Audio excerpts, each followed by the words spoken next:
Tyler is an incredibly powerful man who has taken the role of International Mr. Leather for, what was it again, 2015, because he's got to stay there forever? We screwed up and printed 2011, and he kind of went into apoplexy when he thought he might have to do it another year. And it doesn't help that he's a math guy, so he's like, you know, oh, he got the numbers wrong. Shut up, leave us alone. If you have a chance to know Tyler, then you will have a chance to like this person.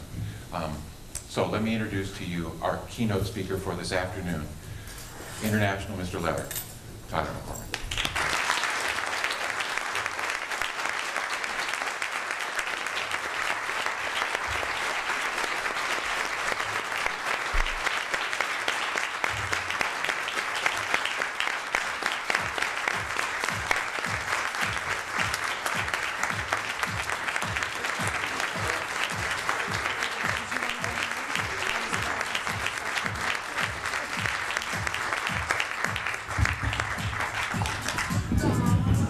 I'm shorter than Steve. Did anyone notice that?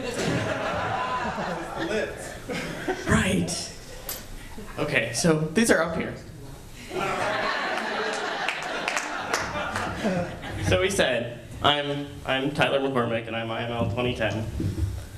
And I wanted to just let you know that I went to IML last May with big dreams and a vision for the future, a goal to break new ground and be at the forefront of a new wave in leather culture. I had the ability to bring acceptance another step forward in our leather community.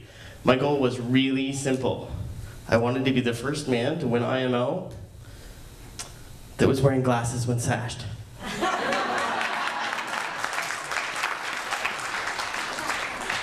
All right, so now that we've got that out of the way, I want to tell you a little bit about myself.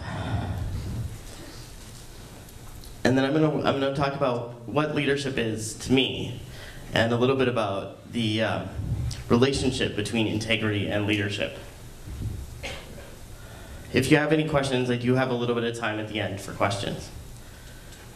So, like most of us, my life has not always been a bed of roses.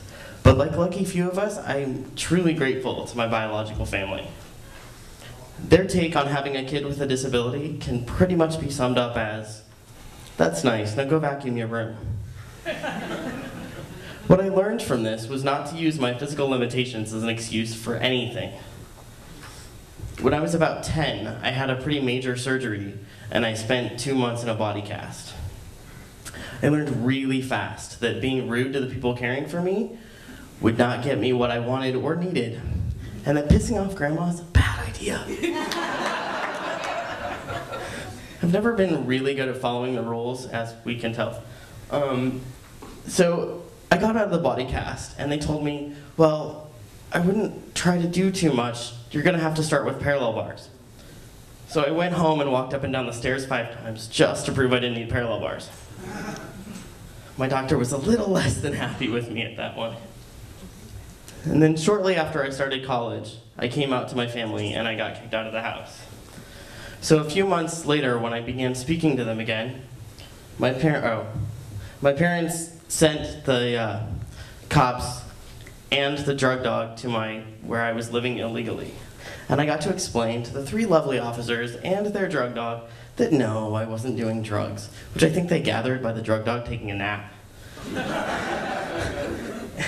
That no, I was gay, and my family was a little less than happy with me about that one.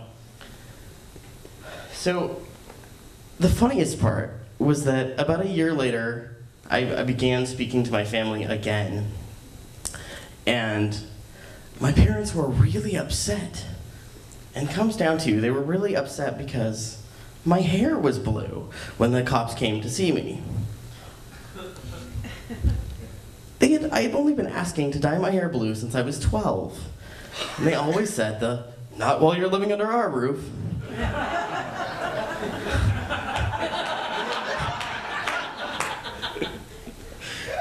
So the second I was out front of their roof, my hair was blue. They always taught me to be myself, and they always taught me never to let anything stand in my way. They wanted me to only have friends that were life-affirming. So I'm really grateful, even though they've chosen not to be part of my current life, that they gave me such a positive set of values that continue to help me find my personal passion and use it. Personal power is about passion. I've been in leadership organizations or on the board of some group or another since middle school. I was trained by the state of New Mexico in youth leadership and facilitation, and I've spent more time in leadership training than, I don't know, wearing dead cow? As a respected member of the Albuquerque leather community, I decided to run for Mr. Rio Grande Leather because I saw a need for positive leadership and a voice that could bring the fractured parts of my community together. I didn't see anyone else stepping up, so I decided to be the change that I wanted to see, and we'll talk a little bit more about this later. I know it's not something we talk about, in public at least, but before running for the Mr. Rio Grande Leather title, I didn't put a lot of faith in the leather title system. I believe that leather title holders, for the most part, were nothing more than attention-seeking drama queens, with a few real leaders tucked in there.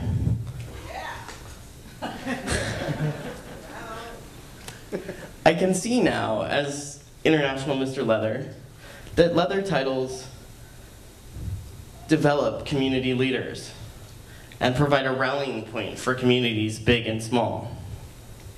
When I was asked to give this speech, I got thinking, what's a leader? What do we want from a leader? What do we not want from a leader? I've seen leaders that have never held a title. I've seen leaders that are fighting to keep their fractured communities together. I've seen leaders that are trying to form community where it's never existed before. I've seen leaders of pansexual, straight, gay, queer, rubber, fetish, and leather all working together to make where they live, both physically and metaphorically, a better place. Today I'm going to talk about some of the qualities that make up a leader, and some ways that we can work on improving our leadership skills. The first quality of a leader is passion. Using passion to set goals makes the hard part of getting there easier. Living your passions makes life more enjoyable and satisfying. Leaders get stuff done. A leader does not expect that the things will happen just because they want them to. Leaders work, and work hard, for what they want to see happen. Many events and clubs are led by the boys, the girls, the people who in their private time spend a lot of time on their knees. They know how to organize, they know how to delegate, they know how to use resources and make sure that we have a successful club or event. A leader knows how to delegate. A leader knows that not everything can be done by any one person. A leader will hand over tasks to other people and let them do them. The people they delegate to will not do the task in the way that they would. A leader knows this. Leaders are fallible. They know how to admit their mistakes and learn something from them. One of our leaders made a mistake that became very public and ended up spending over a year in prison. He's an inspiration to me because of the way he chose to handle the situation. He made sacrifices from the very beginning of the investigation to make sure that his leather life did not become public, so that his slave's career would not be harmed. He spent his prison sentence working on himself and becoming a better person, to the point that he chose to do his community service upon release at a temple. He admitted his faults, and he took action. And he came out of a very hard situation an even better leader. Leaders meet people where they're at and rejoice in watching them grow. One of my International Mr. Leather brothers has shared my journey over the last few years. He saw me for who I was before I even thought of running for a title. He's always seen the best in me and encouraged me through the rough spots. One day, a few months before I ran for IML, he called me. I was having a particularly hard day and I wasn't sure about competing or how to best represent my community. And he didn't say, snap out of it and move on. He said, "Stop trying to invent a platform and just be Tyler." He reminded me of how hard I've worked to be exactly who I am, and that I enjoy it most when I have fun in the process. And I found ways to share Tyler with everyone that I meet. He's continued to be consistent throughout my title year.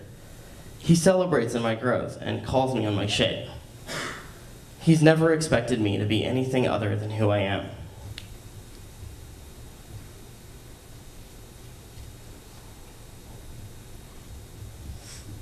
Leaders put work into avoiding burnout, not just their own.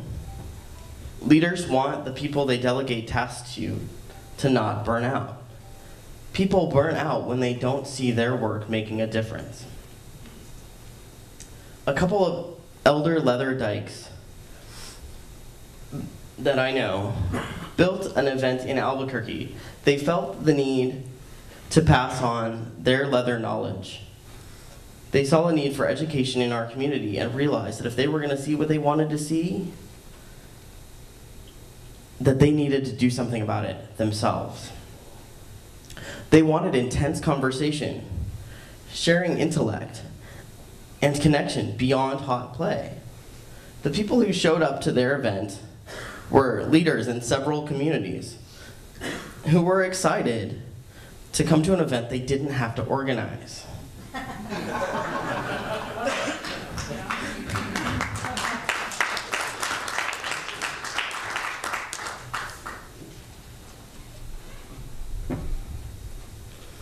So, as the event has grown, it's gotten deeper each year and become a way to recharge all of the participants. It's a chance for us to be reminded of our passions at a core level and to work on solving the problems that each of our communities has. I've been honored this year to see many different communities. Each community has been unique with its own strengths and weaknesses. I've also seen that many communities have the same problems. I've been heartened to see communities that are finding ways to solve these problems. I have seen communities where lesbians are working with pansexuals and everyone's working with the gay men.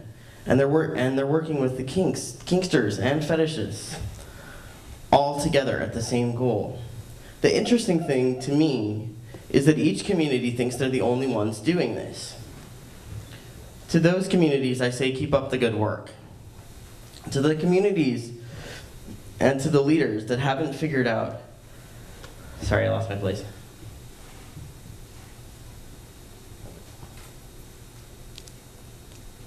I've seen how, to the communities that are doing this, I say keep up the good work.